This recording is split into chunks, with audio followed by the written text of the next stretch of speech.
қазақша киношолу арнасы бүгінгі талқылайтын фильмнің атауы «Решение уйти» деп аталады.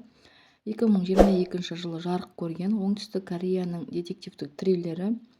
Фильмнің режиссері Пак Чхан Ок, ол визуалды стильмен және қызықты оқиға желісімен танымал. Картина драмалық элементтерімен де ерекшеленеді. Режиссері Пак Чхан Ок.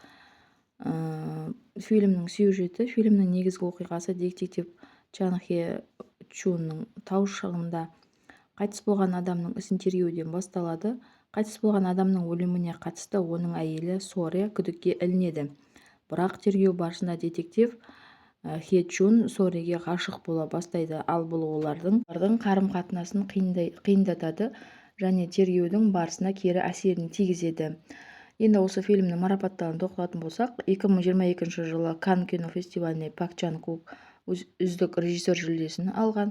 Фильм көрермендер мен сыншылар тарапынан жоғары бағаланып, қызықты оқиғалары мен эмоционалдық тереңдігімен есте қалады.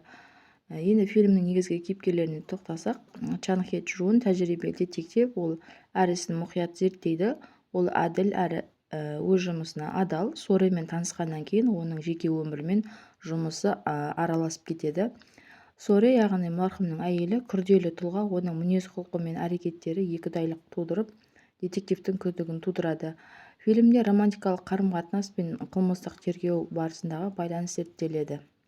Достар, төменге комментарий бөліміне тағы да қандай фильмдерге талқылау жасағанымызды қалайсыз? Төменге өз ойыңызбен бөлісе кетіңіз.